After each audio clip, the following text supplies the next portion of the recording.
Os Maias saíram uma coisa extensa e sobrecarregada, em 2 grossos volumes. Mas há episódios bastante toleráveis. Folheia-os porque os 2 tomos são volumosos demais para ler. Recomendo as 100 primeiras páginas. Certa ida à Sintra, as corridas, o desafio, a cena do jornal à tarde e, sobretudo, o sarau literário. Basta ler isso e já não é pouco. Indico-te para não andares a procurar através daquele imenso maço de prosa. Que blasfémia! Quem teria dito semelhante heresia? Um crítico feroz de essa. Um bárbaro da literatura, incapaz de compreender as inúmeras subtilezas da ironia queirosiana? Bem, não exatamente. O autor destas linhas, em carta datada de 12 de junho de 1888, foi o próprio Eça de Queiroz ao seu amigo, quase irmão, Oliveira Martins. Terão redundado então os Maias, a obra-prima de Eça, um dos maiores romances da literatura portuguesa, num imenso falhanço? Um clamoroso e inexplicável fracasso?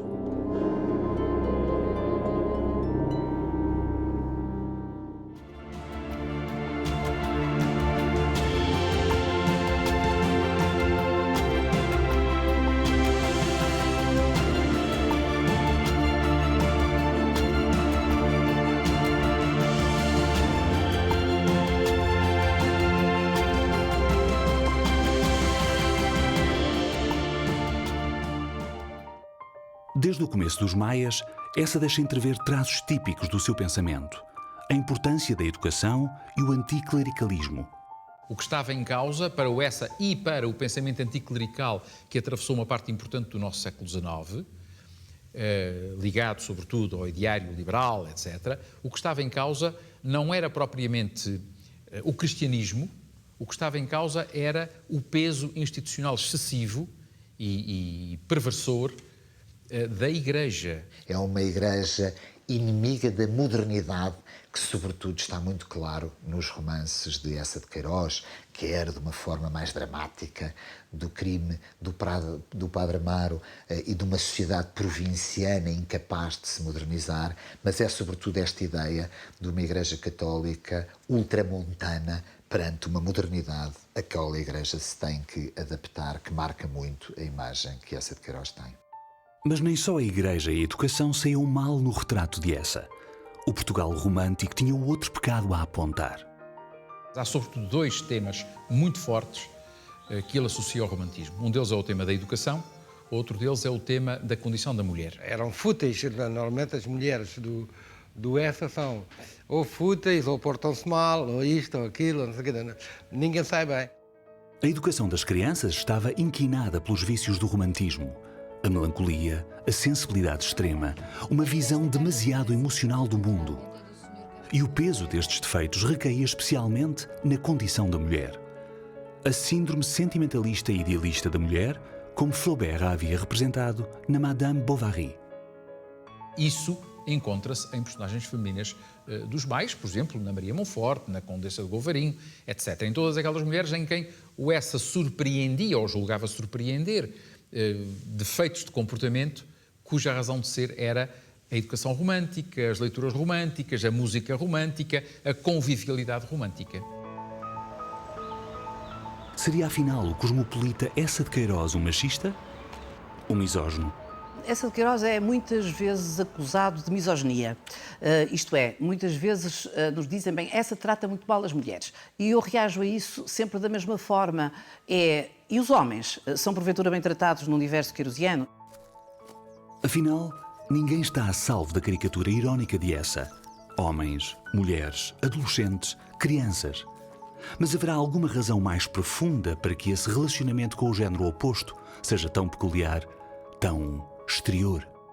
Eça de Queiroz foi um homem que viveu muito pouco perto de mulheres. É um facto. Ele casou tarde, já com cerca de 40 anos, não viveu com a mãe durante a infância, foi muito cedo, estudou muito cedo num colégio interno, foi educado pelos avós paternos e, portanto, nunca conheceu uma família e viveu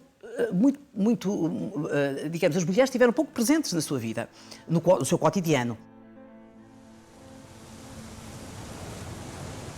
Póvoa do Varzim, 1845.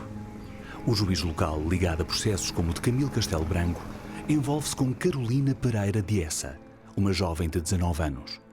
Um filho não planeado acontece-lhes, mas o pai de Carolina não autoriza o casamento. Por isso, a vida de José Maria de Essa de Queiroz começava logo eivada de mistério.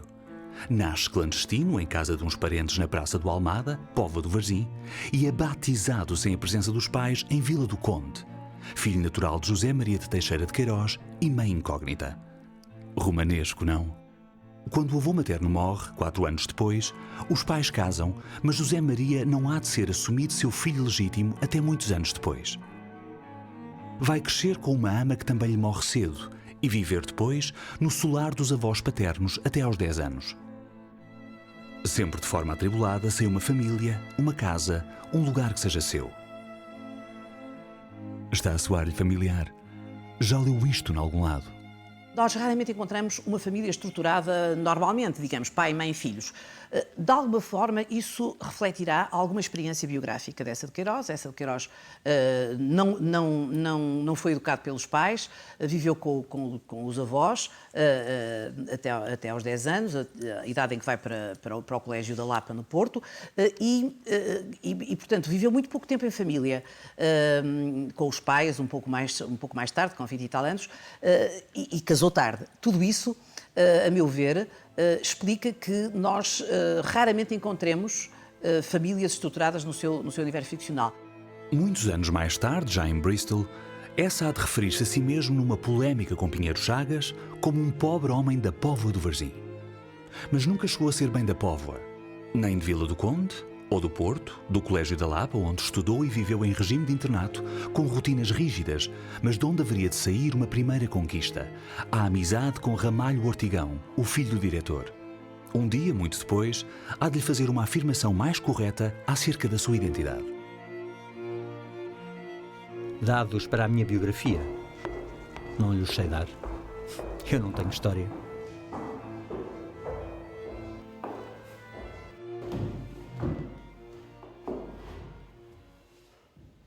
Restava aquela ideia do pai, findando numa poça de sangue no desespero dessa traição. Mas não conhecera seu pai. Tudo o que possuía dele e da sua memória para amar era uma fria tela mal pintada pendurada no quarto de vestir. De sua mãe não ficara nem um daguerreótipo, nem sequer um contorno a lápis. O avô tinha-lhe dito que era loira. Não sabia mais nada. Não os conhecera. Não lhes dormira nos braços. Nunca recebera o calor da sua ternura. Pai, mãe, eram para ele como símbolos de um culto convencional. O papá, a mamã, os seres amados, estavam ali todos, no avô. Nos maias temos uma figura paterna, digamos assim, mas é um avô. O avô, e um avô sozinho, que é, de alguma forma, a figura, muito evidentemente, a figura tutelar, não é? Tutelar para Carlos da Maia e, de algum modo, tutelar também para Ega. E, de facto, o avô dessa de Queiroz foi uma figura para ele tutelar. Ele sempre viajou ao longo da sua vida como diplomata, sempre viajou com o retrato do avô Queiroz. Surpreendido? Nem por isso. Muitos escritores povoaram a sua literatura de assombramentos pessoais. Mas essa não quer espiar angústias, frustrações. Ele quer, como é que devemos dizer, brincar com os seus espectros. Os maias contam a história de uma família portuguesa através de 3 gerações. O patriarca, Afonso da Maia, o filho, Pedro, e o neto, Carlos. Ao longo de cerca de 700 páginas, assistimos à vida de Carlos em Lisboa a partir da sua chegada no outono de 1875, depois do curso de medicina em Coimbra e de uma reveladora viagem pela Europa. Uma sombria tarde de dezembro, de grande chuva, Afonso estava no seu escritório lendo, quando a porta se abriu violentamente e, alçando os olhos do livro, viu Pedro diante de si. Vinha todo enlameado, desalinhado, e na sua face lívida, sobre os cabelos revoltos, luzia um olhar de loucura. Estive fora de Lisboa 2 dias. Voltei esta manhã. A Maria tinha fugido de casa com a pequena. Partiu com um homem, um italiano. E aqui estou. Para melhor entendimento do destino que precede as ações de Carlos, Essa constrói o início do romance como um relato daquilo que lhe precedeu. A história do avô e o desfecho trágico do pai, suicidando-se depois da fuga da mulher com a filha, abandonando com o pequeno Carlos. Carlos da Meia transporta alguns traços da figura de Eça de Queiroz e Ega também uma certa impulsividade do Ega, um certo gosto pela cavaqueira, digamos assim, para usar um termo da época, de Ega. Essa era um grande conversador, todos os amigos o dizem. Quando essa projeção existe, essa projeção é sempre deformada, modelada por critérios e por filtros estéticos, como por exemplo a ironia, como por exemplo a caricatura, como por exemplo a capacidade que Eça de Queiroz tinha para se rir dele mesmo. Estará então dito o essencial em relação aos maias? Será a história de uma família, através de 3 gerações, onde se projetam e são caricaturados alguns fantasmas de Eça? Curiosamente, eu acho que o que o Eça quis colocar nos maias está mais no subtítulo do romance e em títulos anteriores do que nos próprios maias. Bem, parece que há um enigma mais profundo nos maias e que estará mesmo debaixo do título, debaixo do nosso nariz. Episódios da vida romântica. Essa não nos quer contar a saga trágica de uma família nobre. Quer falar de Portugal inteiro, satirizá-lo, dissecá-lo, autopsiá-lo como cadáver de um tempo que sucumbiu à doença do romantismo. E, portanto, ao dizer em subtítulo Episódios da vida romântica, na minha leitura, o que Eça de Queiroz está a dizer é o seguinte: no fundo, não há reflexão sobre a sociedade portuguesa do século XIX que não seja uma reflexão sobre o romantismo. O romantismo condiciona e condicionou, pensava Eça, ele próprio era um efeito disso, a vida pública, cultural, social portuguesa, praticamente em todo o século XIX. Os maias têm como subtítulo Episódios da vida romântica, exatamente porque aquilo que se procura mostrar é um grande fresco do Portugal ainda romântico, do Portugal construído pela burguesia romântica, digamos assim, e o Portugal constitucional, romântico, burguês, que a geração de 70 e Eça de Queiroz quer reformar. A geração de 70, o que era? Coimbra, outubro de 1865. Um grupo de jovens intelectuais reagia contra a debilidade romântica e o atraso cultural do país. António Castilho brada contra a poesia ininteligível e aparato filosófico da escola moderna e Antero de Quental, estudante da universidade, responde com o panfleto Bom Senso e Bom Gosto, dando origem à maior polémica literária portuguesa do século, que haveria de ficar conhecida como a Questão Coimbra. Até julho do ano seguinte, chovem cartas, crónicas, folhetins, poemas e sátiras, opondo os intelectuais conservadores à nova geração aberta às correntes europeias, num confronto onde participa toda a inteligência nacional. Os jovens intelectuais devoram Comte, Proudhon, Flaubert, Baudelaire, Balzac, Zola e Victor Hugo, e queriam enterrar o romantismo na mesma cerimónia em que batizariam o naturalismo e o realismo. É neste contexto fervilhante que José Maria de Eça de Queiroz chega a Coimbra para cursar Direito. Um dia, ao atravessar ao largo da feira com as sebentas debaixo do braço, vê Antero a discursar na escadaria da Sé Nova. Destracei a capa, também me sentei num degrau quase aos pés de Antero, que improvisava, a escutar num elevo como um discípulo, e para sempre assim me conservei. A geração de 70 estava completa. Antero de Quental, José Fontana, Eça de Queiroz, Ramalho Ortigão, Teófilo Braga, Guerra Junqueiro, Oliveira Martins e Jaime Batalha Reis, entre outros. E com mais ou menos vitórias e derrotas, ia revolucionar a história da literatura portuguesa, se não a própria história política. Outono de 75. Findos os tempos de Coimbra, João da Ega e Carlos da Meia encontram-se em Lisboa. Carlos concluíra o curso de Medicina e, depois de uma viagem pela Europa, chegara à capital cheio de sonhos de trabalho e ciência, abrindo consultório em pleno Rossio. João tivera história diferente. A mãe, temente que uma epidemia de anginas em Solurico tivesse sido atraída pelo ateísmo militante do filho, mandara-o para Lisboa com os dinheiros. Caramba, tu vens esplêndido desses Londres, dessas civilizações superiores. Estás com um ar renascença, um ar Valois. Não há nada como a barba toda. Os amigos encontravam-se com aquele que acreditavam ser o seu destino, o instante inicial de uma brilhante carreira intelectual no centro nevrálgico do país. Mas para já, deslumbravam-se com o luxo dos gabinetes, das casas, com o fumo literário dos salões. Alguns anos antes das suas personagens, em 1866, também essa chegava a Lisboa. Tinha 21 anos, concluíra a formação em Coimbra e vinha viver finalmente com os pais no quarto andar do número 26 do Rossio. Percorre Lisboa com os amigos do cenáculo. Pesquisa, socializa e peregrina boemiamente em torno da literatura. Torna-se sócio número 19 do Grêmio Literário, fundado por Almeida Garrett, quando ele, essa, tinha 1 ano de vida. Trabalha nos jornais, torna-se redator do Distrito de Évora e é enviado ao Canal do Suez em reportagem. A viagem ao Egito e à Terra Santa são marcantes. O contacto com o Oriente vai contribuir para trocar a visão romântica do mundo pelo cânone realista. Mas a Lisboa do século XIX é uma Lisboa finalmente cosmopolita e de figurino parisiense, que olhava e admirava e sonhava com os horizontes de Paris.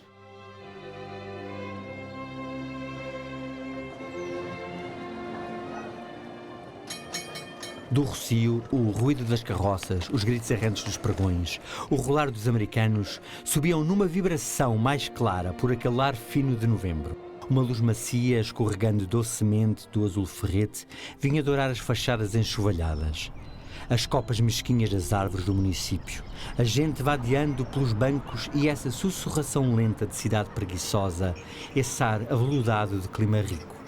Pareciam ir penetrando pouco a pouco naquele abafado gabinete e resvalando pelos volutos pesados, pelo verniz dos móveis, envolver Carlos numa indolência e numa dormência. É a visão de alguém como essa de Queiroz, que muitas vezes fala de Paris, fala muitas vezes de uma cidade inglesa e vê que o pequeno Portugal é incapaz de produzir um pensamento próprio, um pensamento autónomo, que no fundamental copia sem criatividade, tal como copia nas roupas, tal como copia na última inovação tecnológica ou na última inovação cultural, sem uma capacidade de produção própria das suas próprias elites. Mas o pior era o tédio. O tédio, a paralisia, o perigo de contágio da hibernação. Com a cabeça na almofada, fumando, ali ficava. Nessa inquietação de sesta, num cismar que se ia desprendendo, vago e ténue, como o ténue e leve fumo que se eleva de uma braseira meio apagada. A Lisboa do final do século XIX é fértil em contrastes. É o Teatro São Carlos que separa dos galinheiros aos camarotes a classe média instruída da aristocracia. São as reuniões de intelectuais nos cafés do Chiado e a Lisboa das tabernas populares. Bacharéis de Coimbra, ministros, a alta burguesia, a confundir-se com a pequena aristocracia e os operários das ruas industriais nos arredores. Pelos maias desfilam caricaturas de cada uma dessas tribos.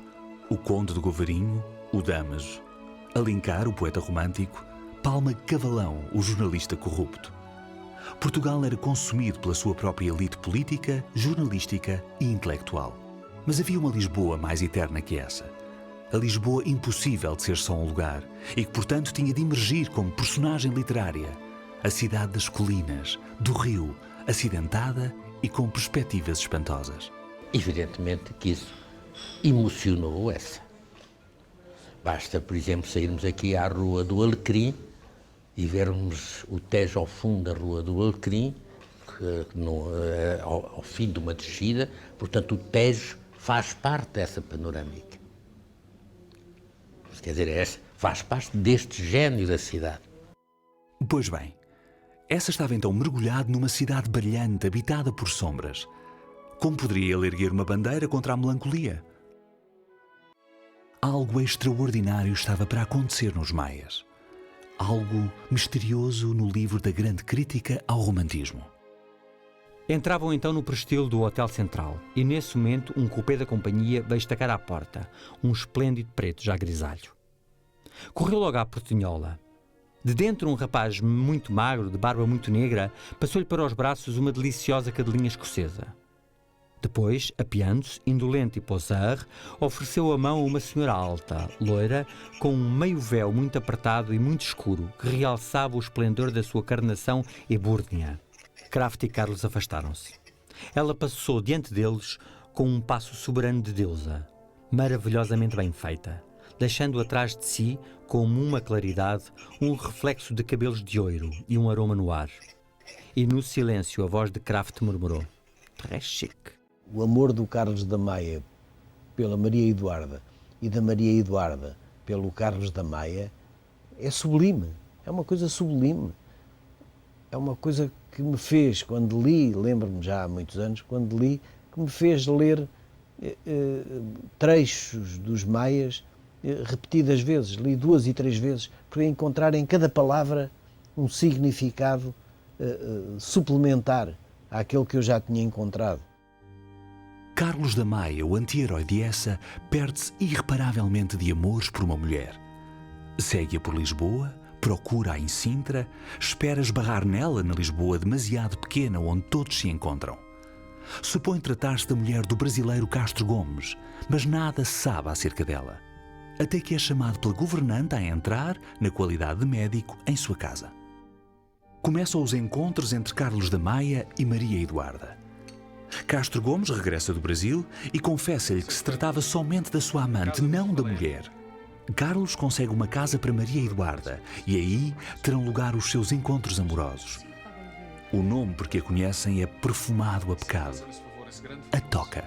Era uma alcova recebendo a claridade de uma sala forrada de tapeçarias, onde desmaiavam na trama de lã os amores de Vênus e Marte.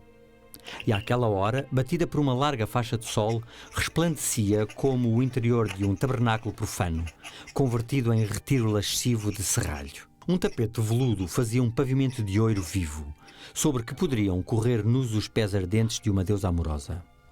E o leito de dossel enchia a alcova, esplêndido e severo, e como erguido para as voluptuosidades grandiosas de uma paixão trágica do tempo de Lucrécia ou de Romeu.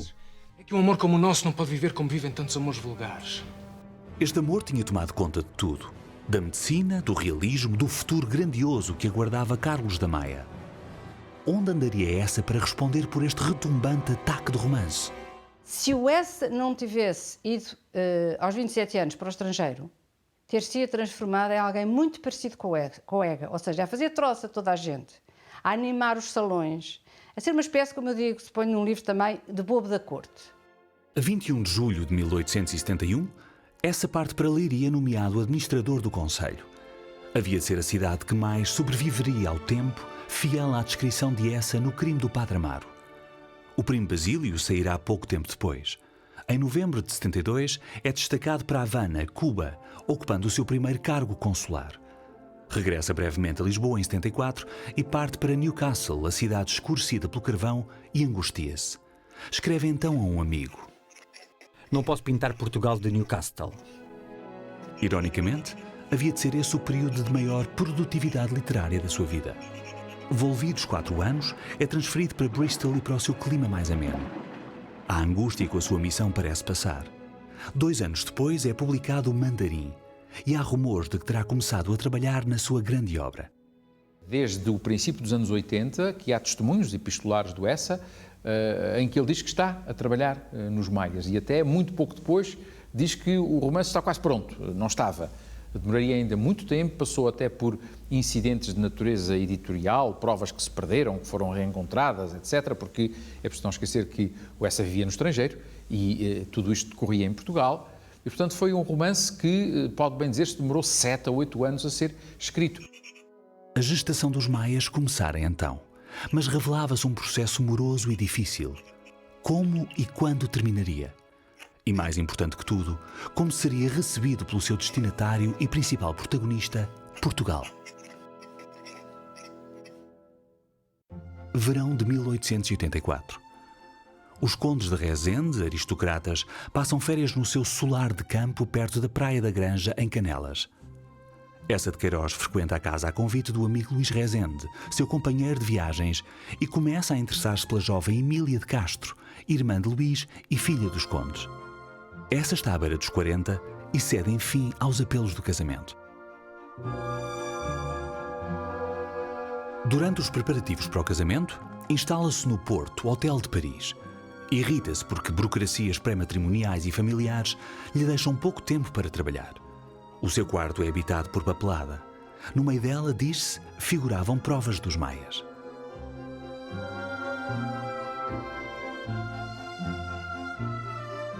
José Maria de Essa de Queiroz casa com Emília de Castro a 10 de fevereiro de 1886. Tem 40 anos e, graças aos papéis do casamento, é por fim reconhecido legalmente filho de seus pais. Não era essa quem tinha ironia. Era a ironia quem tinha essa. Partem lua de mel com Emília pela Europa. Regressam brevemente a Bristol, mas por insistência dela mudam-se para Londres. Aí terá dado por concluído, enfim, o colossal manuscrito dos Maias.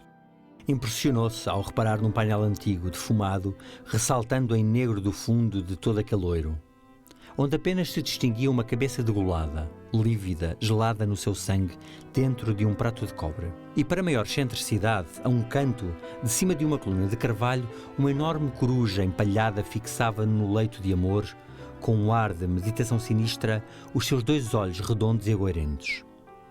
Maria Eduarda achava impossível ter ali sonhos suaves. Nos Maias, o que os presságios nos vão dizendo é que há uma tragédia em desenvolvimento sem que os protagonistas se apercebam do enorme equívoco em que estão a cair. Ao dizer que a ama é como se lhe pedisse para ser minha esposa diante de Deus. Sempre que pensava em si, era já com estas esperanças numa existência toda nossa. Longe daqui, longe de todos. Tendo quebrado todos os laços presentes, pondo a nossa paixão acima de todas as ficções humanas. Tendo de ser felizes para qualquer canto do mundo, sozinhos. Eu penso que talvez o aspecto mais misterioso dos Maias seja o episódio do incesto. Encontro uma mulher, olho para ela, conheço-a, durmo com ela. Entre todas as mulheres do mundo, essa justamente há de ser a minha irmã. Maria Eduarda e Carlos da Maia são irmãos. É o Sr. Guimarães, antigo imigrante em Paris e íntimo de Maria Monforte, quem o conta a João da Ega a propósito de fazer chegar às mãos de Carlos um cofre que ela lhe legara. Maria Monforte, a mãe que abandonara Carlos ainda criança e fugira com a filha e o amante italiano, era também a mãe de Maria Eduarda. Maria Eduarda era a filha desaparecida e que o destino trouxera de volta à costa como uma maldição. Porque escolhe essa uma relação incestuosa para coração da sua crítica ao romantismo? Seria um requinte cínico? Um poderoso recurso dramático para ilustrar a tragédia que se abatia sobre todo o país? Mas poderia ter uma dimensão trágica, como muitas vezes tem o amor romântico, sem que fosse um amor incestuoso. Ora, eu acho que esse é o aspecto, porventura, mais misterioso do romance. Eu gostaria de interrogar a esse respeito. Bem, mas isso já não era possível. Toda a beleza de Maria, todo o requinte de Carlos desapareciam. Ficavam só 2 animais, nascidos do mesmo ventre, juntando-se a um canto como cães sobre o impulso brutal do cio. Porquê uma história de amor tão fatalmente romântica? Porquê o incesto? E, sobretudo, porque volta Carlos a dormir com Maria Eduarda já na plena posse da verdade? Nenhuma destas perguntas terá alguma vez uma resposta cabal. Somente interpretações. Afonso da Maia não sobreviveria a este desgosto final. Carlos era agora o homem mais só, errado e culpado da criação.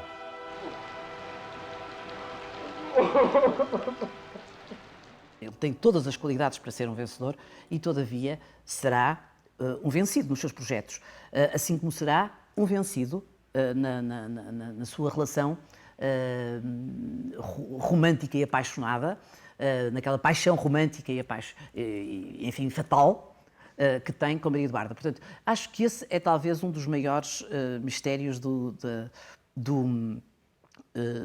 romance. Porque é que Essa de Queiroz escolheu esse tipo de relação para corporizar um amor trágico entre Carlos e Maria Eduarda? É, no fundo, uma reflexão acerca da pequenez do homem, da impotência do homem da sua incapacidade para controlar o seu destino e desta espécie de vertigem de destruição que tem muito que ver com a estética do trágico, mas também tem muito que ver com determinadas atitudes românticas e com a radicalização de comportamentos para quem ou para além de quaisquer normas de caráter moral. Neste tempo, nesta cidade, aqueles dois seres excepcionais estavam destinados a encontrar-se e a fechar o círculo perfeito dos maias. A história da família na relação com o Portugal do século XIX redundavam num duplo fracasso. Fracasso no amor e fracasso das aspirações intelectuais e políticas de uma geração. Os maias saem em 1888, quando essa se muda por fim para a sua predestinada Paris. O imenso romance, grande investimento da sua vida durante os últimos 8 anos, resulta para já em pouco mais que um insucesso. A reação à publicação dos Maias, eu diria que foi uma reação diluída no tempo. E isto é-nos indicado pelo seguinte facto, é que, diferentemente do que aconteceu com outros romances de Essa, por exemplo, o Primo Basílio, os Maias foram um romance que demoraram algum tempo a ser incorporado pelos leitores. O indicador é o seguinte, é que quando Essa de Queiroz morreu em 1900, o romance foi publicado em 1888, o romance não estava ainda esgotado. A segunda edição ocorre pouco depois da morte do Essa, em 1903, salvo erro. Ao contrário de anteriores romances de Essa, ao chegarem ao contacto com os leitores, os Maias não resultam naquilo que hoje chamamos best-seller. Há reservas, críticas e divisões de opinião. Mas porquê? Porque não se dá um sucesso claro, como em outros títulos. Se Essa investira neste mais tempo, mais dedicação, mais conhecimento, mais arte que em qualquer outro. Essa de Queiroz deixou um legado tão marcante à cultura portuguesa que, ironicamente, deixou-nos uma visão de finais do século XIX que nem sempre corresponde com a realidade. Entre outros motivos possíveis para a reação defensiva ao acolhimento dos maias, estaria certamente este. A feroz sátira de Essa poderia ter resultado, afinal, injusta. O seu comprometimento com a crítica da banalidade, do provincianismo nacional em face do progresso europeu, teria avançado sem se aperceber do que de bom e inovador estava a acontecer ao Portugal no derradeiro quartel do século XIX. Vivia, em primeiro lugar, um período de paz. Vivia, em segundo lugar, um período de alargamento das liberdades cívicas e públicas, que vivia um alargamento do parlamentarismo, vivia, num certo sentido, o melhor que o sistema liberal alguma vez trouxe a Portugal. Essa buscava a caricatura, não tanto a reprodução pura e simples da realidade. Caricaturou como ninguém os ambientes sociais, intelectuais e políticos da época, mas escapara-lhe, talvez, a verdadeira dimensão do novo Ministro da Fazenda, Fontes Pereira de Mel. Nunca compreendeu o Fontes. Porquê é que ele nunca compreendeu o Fontes? Porque o Fontes só começou a fazer obra, e obra, na minha opinião, eu que fiz a biografia também do Fontes, muito importante para o país. O Fontes era um pragmático, era, de certa maneira, alguém que disse: eu tenho aqui este material, é este o país que tenho, eu não tenho um país cheio de dinheiro, com os cofres públicos, com minas de carvão, não, tenho isto, e vou transformar, e vou construir caminhos de ferro, etc. Ou seja, foi inegavelmente um período de relativo progresso, muito marcado, evidentemente, pelas primeiras grandes manifestações nacionalistas anti-britânicas, pelo início do movimento republicano. Muitas destas manifestações, por exemplo, são caricaturadas por Essa, onde muitos dos seus amigos, inclusivamente, participaram. Muitos elementos da geração de 70 preocupam-se muito com a ideia do progresso, com o aprofundamento, digamos, das liberdades cívicas e do futuro do país, e Essa lega-nos sempre essa visão muito mordaz desse país, onde ele muitas vezes dizia: eu gostaria de ver sempre um Dante em cada esquina, e este país não produz nem um bom merceeiro.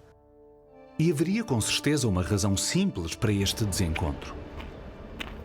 Quando o Fontes chegou a primeiro-ministro, o Essa de Queiroz acabava de deixar o país. E isso é muito importante. Nós temos que pensar que o Essa, em 1872, deixou de viver em Portugal e nunca mais viveu. Portanto, para ele, digamos, os políticos que eram os políticos que ele conheceu em adulto, num período que é o triênio que vai de 68 a 71, 72, e em 72 o Fontes é primeiro-ministro e é primeiro-ministro durante 7 anos. Nesse triênio, Portugal e a Europa estremecem. Quedas sucessivas de governo, governos com 3, 4 meses de duração, a Comuna em França, a queda da monarquia em Espanha, a mediocridade a graçar na política. Essa deixou o Portugal no pior momento possível. E, portanto, daí a sua crítica. Essa sofria com os desaires nacionais. Mesmo estando longe, não se permitia distanciar-se de Portugal, mesmo que não o pudesse ver com os seus próprios olhos ou ser atingido pelos estilhaços do conflito. No final dos Maias, Carlos regressa a Lisboa 10 anos depois de ter partido pelo mundo e aterrado em Paris, sobre uma vida tão elegante quanto inútil. O ramalhete, casa de Carlos ao longo da ação, é agora a imagem queirosiana do país, abandonado, soturno e cheio de recordações. Eu acho que nos Maias ressuma uma espécie de tempo parado, tempo paralisante. Temos a sensação que nada acontece ao longo do romance. Lisboa é uma cidade adormecida. Quando Carlos da Maia visita Lisboa 10 anos depois de ter do fim trágico da sua relação com a Maria Eduarda, ele volta a Lisboa 10 anos depois e passeia pela Baixa com Ega e constatam que nada mudou. Nada. Estavam no Loreto e Carlos parara, olhando, reentrando na intimidade daquele velho coração da capital. Nada mudara. A mesma sentinela sonolenta rondava em torno à estátua triste de Camões. No fundo, mesmo os que criticámos o romantismo, o João da Ega, o Carlos de Maia, etc., mesmo os que achámos que o romantismo era alguma coisa de profundamente negativo para a formação dos jovens, dos adultos, das mulheres, etc., acabamos por reconhecer que ele é essa inevitabilidade. Carlos da Maia e João da Ega não eram diferentes da sua espécie. O subtítulo dos Maias, Episódios da Vida Romântica, não era afinal algo separado da história dos seus protagonistas, um banal fundo temporal e geográfico onde a história acontecia. Era a constatação do estigma que caíra sobre toda uma geração que incluía João da Ega e Carlos da Maia. O seu romantismo final havia sido acreditar que tinham já derrotado o romantismo. Mas a decadência não era um naufrágio ao qual a sua cultura os houvesse resgatado. Era a idiosincrasia do inconsciente coletivo português. E aqui tens tu a existência do homem. Em 10 anos não me tem sucedido nada, a não ser quando se me quebrou o feiatonte na estrada de Saint-Claude. Vi num Figaro. Ega ergueu-se, atirou um gesto desolado. Falhámos a vida, menino.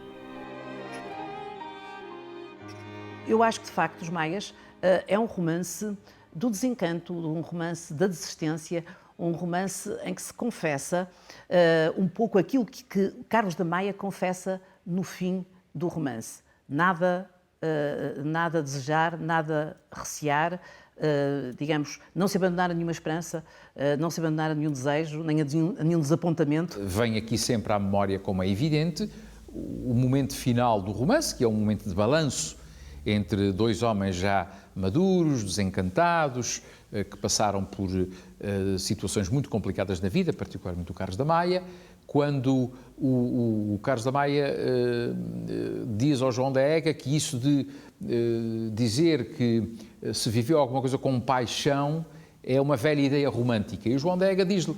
E que somos nós, que temos nós sido desde os bancos de colégio, desde o exame de latim. Românticos.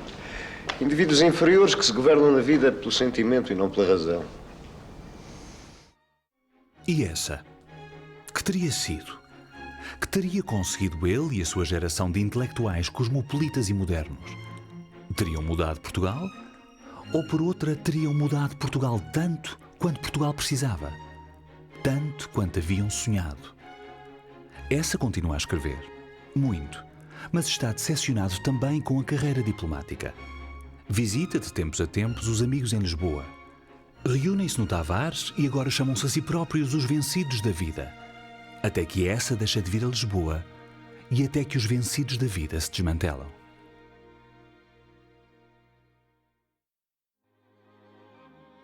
Em 1892, Essa vai a Santa Cruz do Douro visitar umas propriedades que a mulher vai receber em herança. Apaixona-se então pela Quinta de Tormes. A meio da serra tem uma epifania. Pela primeira vez na vida ia ter um pedaço de terra seu. Uma casa. Continua a viver em Paris, mas vai ali refugiar-se muitas vezes. E seria em Tormes que encontraria inspiração para um novo romance, A Cidade e as Serras, em que o cosmopolita Jacinto troca o tédio da urbanidade pela verdade genuína dos camponeses.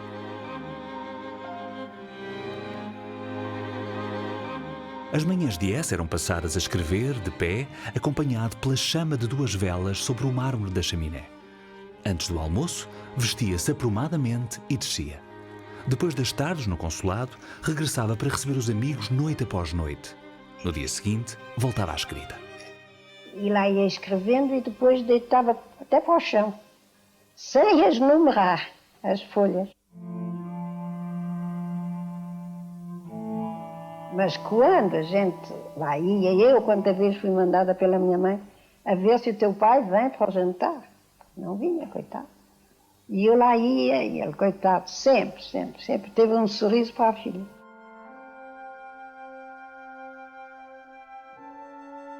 Entre fevereiro e maio de 1899, Essa faz uma última visita a Lisboa. Passeia pelos cenários dos seus livros e regressa a Paris. Precocemente envelhecido e magro, adoece no verão de 1900, quando um século inteiro e colossal estava mesmo a começar. É observado por médicos na Suíça, mas prefere regressar a Paris ao número 38 da Avenue du Roule, em Neuilly, para adormecer em casa. Morre a 16 de agosto de 1900, em pleno calor, rodeado pela família e pelas notícias que chegavam já de Lisboa, dando conta da sua iminente partida. Tem um funeral de Estado e honras de primeira página na imprensa. O tempo de Essa reconheceram-o já como um dos seus maiores, um símbolo da pátria. Nada mau para um vencido da vida. Mas longe de supor que o meu pai fosse o que se chama um escritor conhecido. Longe de supor. Porque quando foi, por exemplo, da morte dele, meu Deus, nós víamos todo aquele espalhafato, todas aquelas cores, pensávamos na nossa inocência que era por ele ser cônsul. E eu comecei a reparar com espanto que os estudantes diziam: olha, aquela pequena é a filha dessa de Queiroz.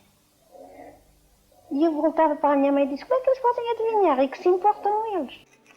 Essa não falava em casa da sua obra. Não estava certo dela sequer. Um realista não se poderia permitir deslumbrar com as suas conquistas diárias. A carta que escreve ao amigo Oliveira Martins em 88, resumindo os Maias a uma pesada floresta de palavras em 2 volumes, com 3 ou 4 partes aceitáveis, é disso exemplo acabado.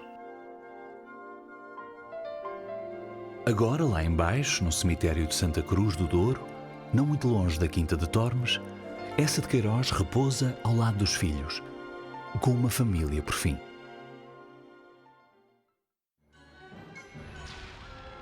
O autor não viveria para ver o regicídio, a implantação da República, a tormentosa corrida de Portugal à procura do seu destino. Mas a sua obra, sim. A obra-prima, mesmo quando não reconhecida pelo seu tempo, é sempre contemporânea do futuro. Eu não sei se há um momento preciso a partir do qual se diga os Maias são agora uma obra-prima reconhecida como tal, mas é um facto que, por exemplo, no Brasil, logo no princípio do século XX, num inquérito feito por um jornal do Rio de Janeiro sobre as grandes obras da literatura universal, os Maias saíam em primeiro lugar. É um livro que muita gente lê fora da escola, mas posso lhe dizer que nunca anda abaixo dos 25, 30 mil exemplares ano de reedições dos Maias que se fazem todos os anos. Os vindouros não se sentiriam ofendidos pela sátira queirosiana. Pelo contrário, agradecê-la-iam por todas as faixas etárias e classes sociais, sem abrandamento com o distanciar do tempo, dentro e fora de Portugal, o público procura as obras de Essa, com especial predileção pelo Crime do Padre Amaro, A Cidade e as Serras e, sobretudo, pelos Maias. E, a pouco e pouco, e como hoje se sabe, os Maias ganharam o estatuto, de facto, do grande romance de Eça de Queiroz, de um dos grandes romances do século XIX europeu, e sendo realmente aquela obra em que o Eça tentou, como ele mesmo disse, pôr tudo o que tem cá dentro. E o que Eça tinha lá dentro alcançava outra proeza notável. Continuar a ter aplicação prática hoje, volvida quase uma década do século XXI. Mas será esse mérito visionário de Eça ou de mérito nosso? Um povo que, afinal, não mudou assim tanto em 120 anos. Os romances de Eça, porque no fundamental retratam a vida política e social portuguesa em finais do século XIX, estão condenados a serem de uma grande modernidade. Porque muitas daquelas figuras, muitos destes personagens, remetem para as grandes clivagens do século XX. Remetem para o que é ser ministro num sistema democrático, do que é ser jornalista e comentador político, com todos os dilemas associados a ser ou não ser influenciado pela classe política, pelo poder económico ou pela pequena corrupção. Depende. Quanto aos estrangeiros, não sabemos. Mas os portugueses irão mudar. Eça bradou uma vida contra o tédio da estagnação. Depois, assumiu a resignação como um vencido da vida. Mas ter-se-á de facto rendido? Uma dúvida final nos deixou Eça. Um paradoxo mais para nos deixar a discutir. A lanterna vermelha do americano ao longe no escuro parara. E foi em Carlos e em João da Ega uma esperança, um outro esforço. Ainda o apanhamos, ainda o apanhamos. Haveria afinal ainda uma razão para correr? Viriam todos os dias razões tão prosaicas enquanto aquela para correr? Ou seria apenas mais uma farpa de Eça? A oportunidade para mais uma gargalhada? Aquele era de modéstia, porque achou sempre que não fazia as coisas como ele queria. Ele queria atingir uma perfeição que ele nunca achou que tivesse atingido. Mas para isso foi até o último dia da sua vida. O aviso para o futuro tenebroso que aguarda o país terminava com a luz de uma pequena lanterna à meia da noite e dois desencantados correndo em busca dela. Haverá retrato mais belo e certo de Portugal?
Este programa tem o patrocínio de El Corte Inglês.